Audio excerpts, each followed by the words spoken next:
If you don't cash out that grant right now, you don't have a father anymore. Richard screamed this over the roar of the heater, his breath fogging up the windshield of the Ford. Outside, the Montana wind was hitting 60 m an hour, and the temperature gauge on the dashboard had dropped to 10 below zero. But inside the cab, the heat was suffocating. I looked down at my hands, shaking in my lap. I was 21 years old, and in my pocket was the acceptance letter for the wind turbine technician program I had spent 2 years fighting for. It came with a $45,000 grant, my ticket out of here, my future, and Richard wanted it. He didn't ask. He demanded. Jessica needs bail. Brooklyn, she needs a lawyer. This isn't a discussion. I looked at him, really looked at him, the vein pulsing in his forehead, the smell of cheap whiskey sweating out of his pores. My sister Jessica had been arrested for her third DUI. She had totaled a car, and this time there were drugs involved. Richard wanted me to liquidate my entire future, to clean up her mess again. No, I said. My voice was quiet, but it filled the cab. No, I'm not doing it. Richard didn't argue. He didn't negotiate. He slammed the brakes so hard, the truck skidded on the ice, fishtailing toward the edge of the Devil's Switchback. The truck shuddered to a halt in the middle of nowhere. Get out. What? I said, get out. He lunged across the console, his heavy hand grabbing the collar of my parka. He ripped it off me before I could even unzip it. Then he snatched my phone from my hand. You think you're big enough to say no to me? Let's see how big you are out here. He shoved me hard. I stumbled out into the snow, the wind hitting me like a physical blow. The door slammed shut. The lock clicked through the window. I saw him sneer. Then he revved the engine and drove away, tail lights disappearing into the whiteout, leaving me on a mountain pass in a blizzard, with no coat, no phone, and 6 miles to the nearest light. Before we find out if she survives the night, drop a comment and let me know, what is the absolute coldest temperature you've ever experienced? I'm reading through them right now to see who has survived the worst. The first thing you notice at 10 below zero isn't the cold, it's the silence. When Richard's tail lights faded around the bend, the darkness swallowed me whole. The wind stopped sounding like wind and started sounding like a physical weight, pressing against my eardrums. I didn't scream. Screaming wastes heat. I just started walking, one foot, then the other. My sneakers were useless against the ice. Within 5 minutes, my toes were gone. Not numb, just gone, like someone had erased them from my body. I focused on the white line on the edge of the asphalt. That line was the only thing keeping me from walking off the cliff edge, into the ravine below. As I marched, my mind didn't go to fear. It went to Jessica. It's funny what clarity freezing to death gives you. For 21 years, I wondered why I was the one who had to fix everything. Why I was the one paying bills while Jessica was crashing cars. Why I was the one taking extra shifts, while Jessica was taking vacations she couldn't afford. And out there in the dark, I finally understood. It wasn't that Richard loved her more. It was that she was useless, and he knew it. Jessica was the fragile glass ornament that would shatter if the wind blew too hard. I was the scaffolding holding the house up. You don't love scaffolding. You use it, you climb on it, and when it refuses to hold your weight anymore, you tear it down. Richard didn't push me out of that truck because he was mad. He pushed me out because the scaffolding had the audacity to say no. He was punishing the wood for not burning itself, to keep the ornament warm. The rage felt good. It was warmer than my blood. I held on to it for 6 miles. I don't remember the last mile. I remember seeing a yellow light in the distance, the sodium vapor glow of the ranger station. I remember my knees hitting the linoleum floor of the lobby.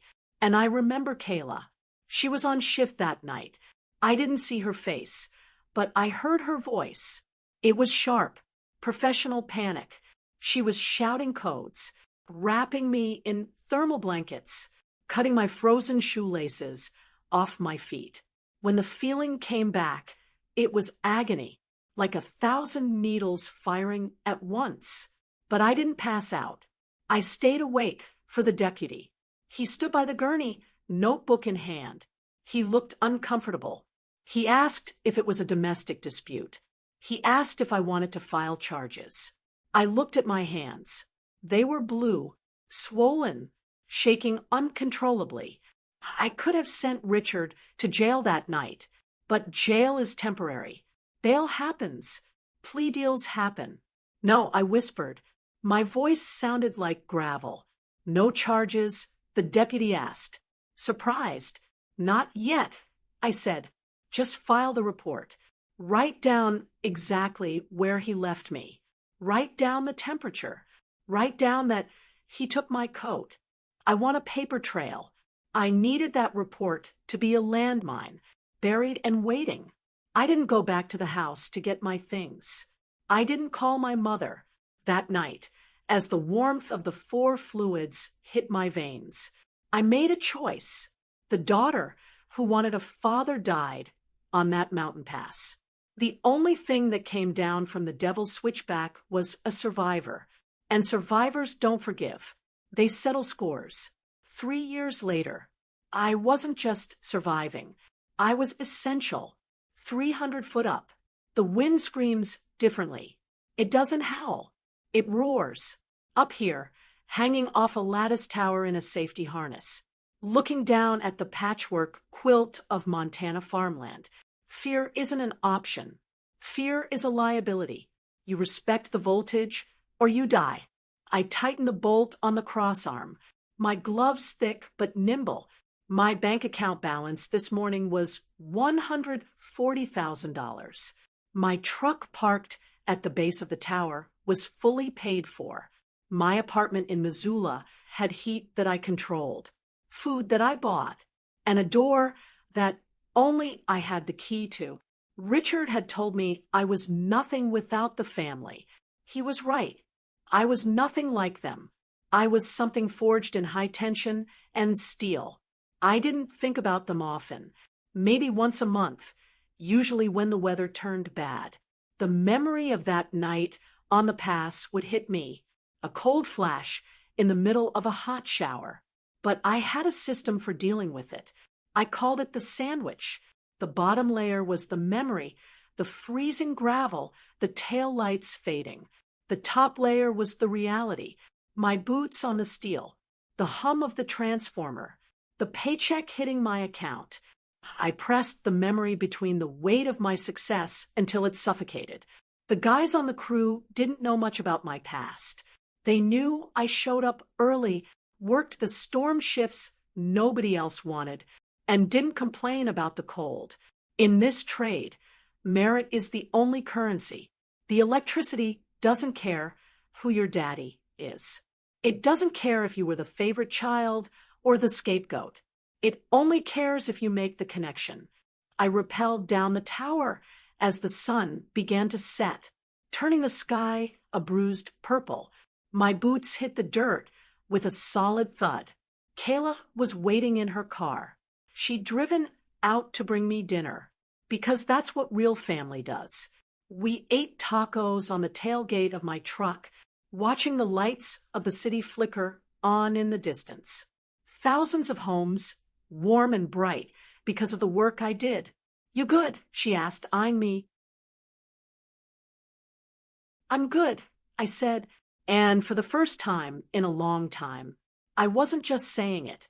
I was building a life that Richard couldn't touch, couldn't claim, and definitely couldn't break.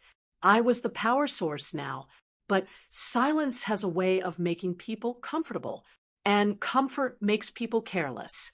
I didn't know it then, but 300 m away, Richard and Susan were getting comfortable. They thought I had disappeared. They thought I was gone. They had no idea I was just charging up. The text arrived on a Tuesday afternoon, innocent as a grenade. Before the pin is pulled, it was from my Aunt Marie, Richard's sister, a woman who specialized in weaponized guilt. Your father is dying. Stage 4 liver cancer. He wants to make peace before the surgery. I stared at the screen until the pixels blurred. Dying. The word sat heavy in my stomach, like swallowing a stone. 5 minutes later, my phone pinged again. A Facebook notification. Susan had tagged me in a post. A flyer brightly colored, with Comic Sans font. Benefit dinner for Richard's battle. All proceeds go to his life-saving surgery. Town Hall, Saturday at 6 p.m. Kayla looked over my shoulder. Cancer? She asked, skepticism dripping from the word. That's what they say. I replied. Richard drinks a fifth of whiskey a day. Kayla said flatly, he's been drinking since we were in diapers. Liver cancer is possible, but so is cirrhosis and surgery for stage 4 cancer. Optimistic, we sat in silence. The sandwich wasn't working. The memory of the freezing cold was fighting with something else, a thin, insidious thread of doubt. What if it's real?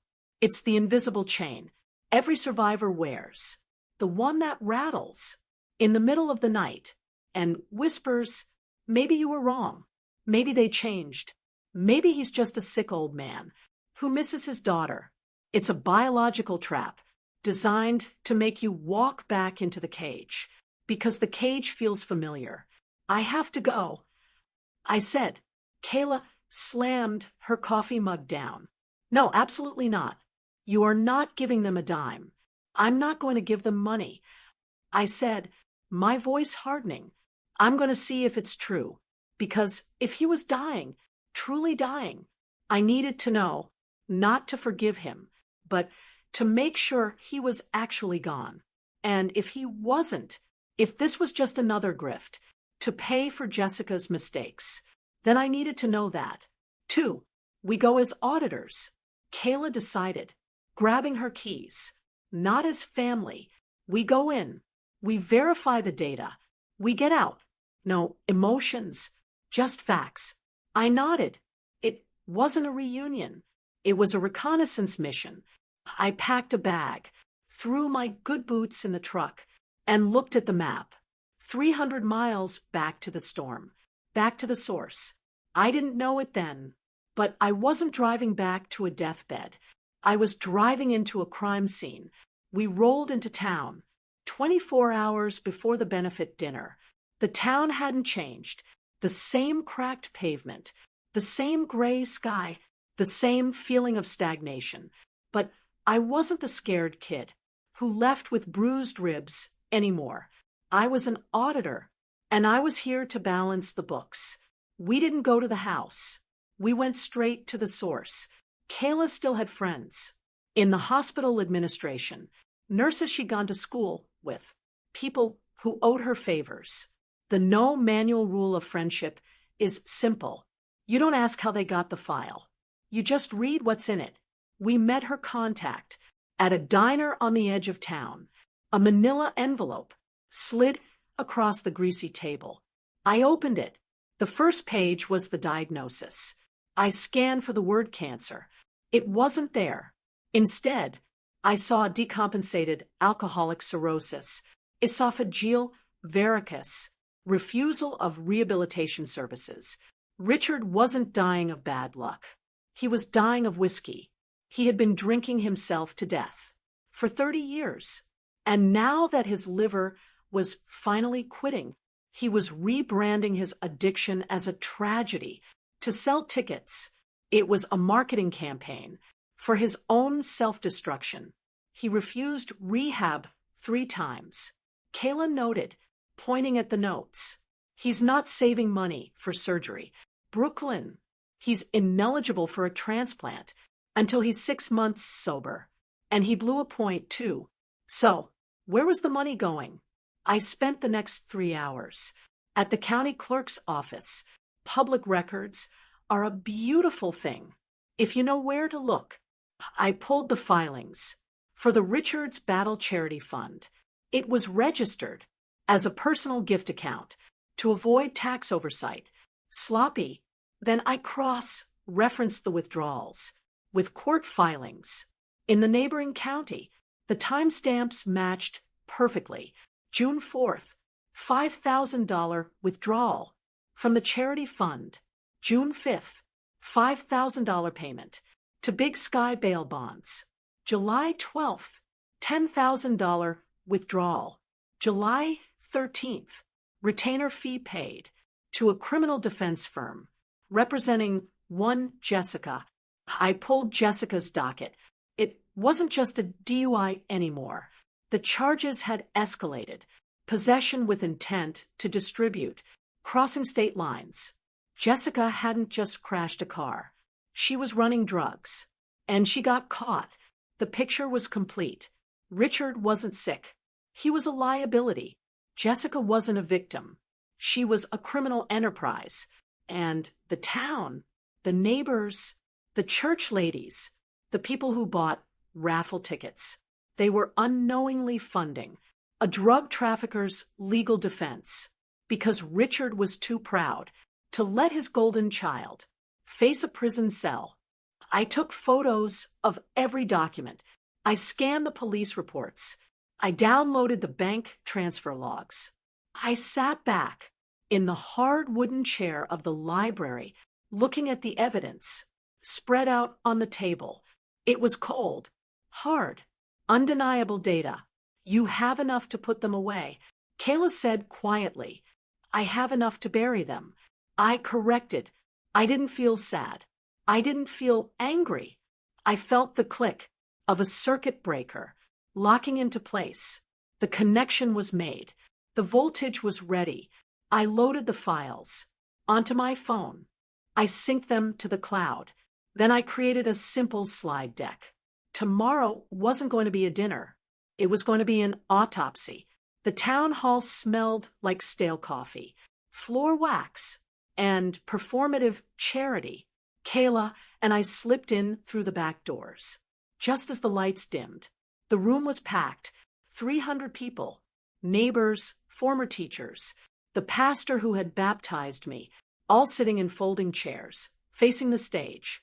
A banner hung crookedly above the podium. Help Richard fight. Help Richard win. It was a masterclass in manipulation. Susan stood at the microphone, a tissue ball in her hand. She was wearing a dress I recognized from 10 years ago, faded and slightly too big, chosen specifically to scream poverty. We have given everything. She sobbed into the mic, her voice cracking perfectly on cue. We sold the truck. We took out a second mortgage. We have emptied our retirement accounts. But when it's your family, when it's the love of your life, you don't count the cost. The crowd murmured their sympathy. A collective sigh of pity rippled through the room. I stood in the shadows, leaning against the back wall, watching the performance with the cold detachment of a structural engineer, inspecting a condemned building. I wasn't listening to the emotion. I was listening to the lies. They hadn't sold the truck. Richard had crashed it 2 months ago while drunk. They hadn't emptied their retirement accounts for medical bills. They had drained them to pay off Jessica's credit card debt 3 years prior. And Richard, Susan gestured to the center of the stage. My brave, strong Richard. There he was. They had put him in a wheelchair, a prop. Richard could walk fine yesterday when he was buying liquor at the corner store, according to the surveillance footage on my phone.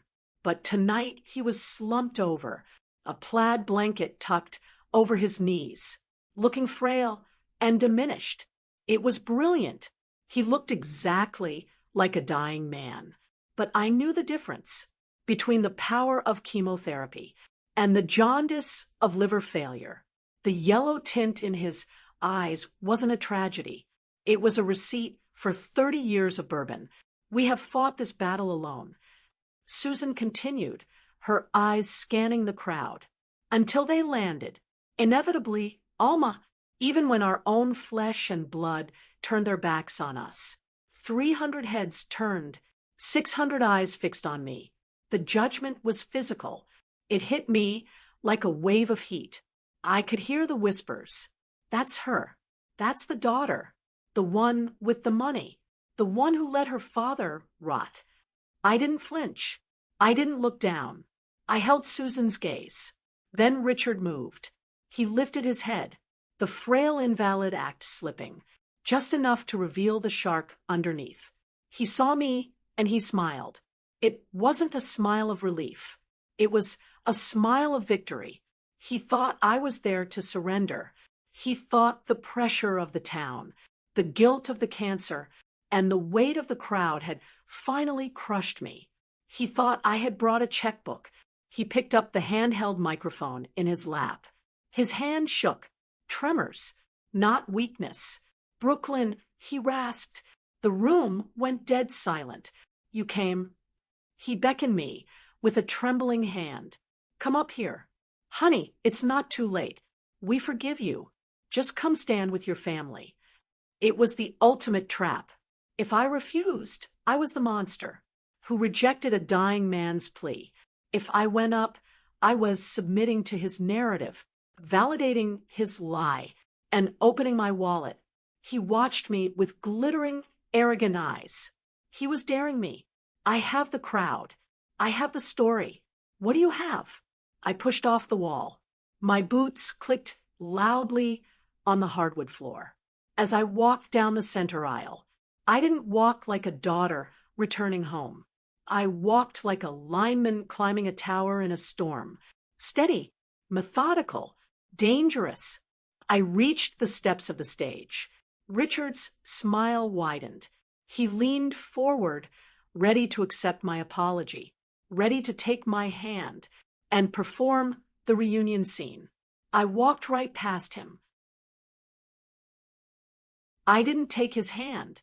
I walked to the podium, gently moved Susan aside, and took the HDMI cable resting on the lectern. Richard's smile faltered. Confusion flickered in his eyes. Bro, he whispered. Off, Mike, what are you doing? I plugged the cable into my phone. The projector screen behind them flickered to life, bathing the stage in a harsh white light. I'm not here to join the family, Richard, I said, my voice amplified, clear and cold as ice. I'm here to audit it. The screen behind me flickered once, a blinding white square, cutting through the dim warmth of the hall. Then the first image resolved. It wasn't a family photo. It wasn't a memory of happier times. It was a PDF, a police incident report dated 3 years ago. The room went so quiet, I could hear the hum of the projector fan. February 12th. I read aloud, my voice echoing off the rafters. Temperature, 10 degrees. Incident type, child abandonment and endangerment. I pointed to the highlighted text. On the screen behind me, suspect admitted to removing the victim's coat and communication device before ejecting her from the vehicle on a Class 4 mountain pass. I looked at Susan. Her sobbing had stopped instantly. She stared at the screen, her mouth opening and closing like a fish out of water. You told this town I abandoned you, I said, turning to look at Richard. He was gripping the armrests of his wheelchair, his knuckles white. You told them I was selfish, but the state of Montana calls it attempted manslaughter. A murmur rippled through the front row. The pastor leaned forward, squinting at the screen. I swiped the phone. The image changed. This time it was a medical chart. The logo of the county hospital was clearly visible at the top. The date was from last week. Diagnosis. I read decompensated alcoholic cirrhosis, esophageal varices. Patient has refused rehabilitation services 3 times. I looked out at the crowd. Cancer is a tragedy, I said calmly. It strikes without reason. It deserves our mercy. But Richard doesn't have cancer. Richard has a 30-year relationship with a bottle that he chose over his children. That's a lie. Susan shrieked, jumping up. That's fake. He's sick. He is sick. I agreed. But he isn't dying of bad luck. Mom, he's dying of consequences. And he isn't eligible for the surgery you're raising money for. I swiped again. The third slide appeared. This was the kill shot. A split screen. On the left, the Richards Battle Donation Ledger. On the right, the public docket for the district court. June 4th. I narrated the pacing. Slow, deliberate, punishing $5,000 withdrawn from the charity fund. June 5th. $5,000 paid to Big Sky bail bonds. The crowd gasped. It was a physical sound, like the air being sucked out of the room. July 12th. I continued. $10,000 withdrawn. July 13th. A $10,000 retainer paid to the Miller Defense Group. I turned back to the audience. I made eye contact with Mrs.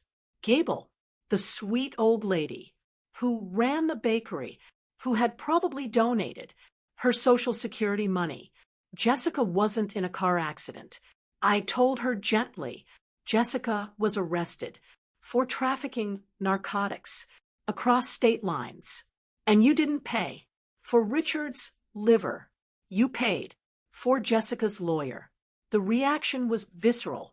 A chair scraped loudly against the floor as someone stood up. Is this true? A man's voice boomed from the middle of the room. It was Mr. Henderson, the town councilman. Richard tried to speak. He opened his mouth, but the arrogant smirk was gone. In its place was pure, unadulterated panic. He looked at the screen, then at the crowd, realizing the narrative had just been hijacked. She's lying, Richard croaked, but his voice was weak. Without the microphone, she's always been jealous of her sister.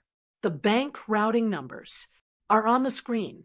Richard, I said, math doesn't get jealous. It just balances. I swiped one last time. A photo of me 3 years ago in the ER. My face bruised, my ribs taped, my hands frostbitten and black. You asked me to come back to the family. I said, looking down at him. You wanted the daughter who pays the bills, but you killed her. On that mountain, I unplugged the phone. The screen went black. The audit is closed. The silence in the hall shattered. The moment the screen went black, it didn't break with applause or gasps. It broke with a roar. Richard launched himself out of the wheelchair. The blanket fell away, revealing legs that worked perfectly fine. He didn't stumble. He didn't hesitate. He lunged across the stage, hands reaching for my throat, face twisted into a mask of pure, unadulterated hatred. You ungrateful brat, he screamed, spit flying. I made you. You owe me. The crowd recoiled. The frail, dying man was gone. In his place was the monster, who had thrown me into a snowbank. I didn't flinch. I didn't step back. I watched him come. He never reached me. 2 deputies stepped out from the wings of the stage. They intercepted him mid-lunge, tackling him to the floorboards. The microphone stand toppled over, with a deafening screech of feedback. Richard, you are under arrest for fraud and attempted assault. One deputy announced, pinning his arms behind his back. As they hauled him up, handcuffs clicking tight. Richard didn't look at the police. He looked at me. His eyes were wide, ephral burning with a rage. So intense it felt radioactive. In that moment, I understood everything. He wasn't screaming because he was heartbroken. He wasn't fighting because he missed his daughter. He was screaming because I had stripped him naked. in front of his kingdom. It's the narcissistic injury. The only thing a man like Richard truly loves is his own reflection. For 24 years, he had curated that reflection. The hard-working father, the martyr, the patriarch, by exposing the truth.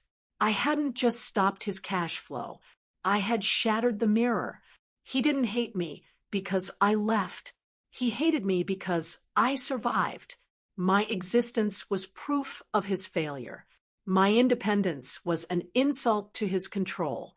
I own you, he bellowed, as they dragged him toward the exit. You're nothing. I watched him disappear through the double doors. I'm the auditor, I said to the empty space, where he had stood, and your account is closed. I walked down the steps of the stage. The crowd parted for me like the Red Sea. I saw shame in their faces, shame for believing him, shame for judging me. I didn't stop to accept their apologies. I didn't need them. I pushed through the back doors and stepped out into the night. The air was biting 10 degrees below zero.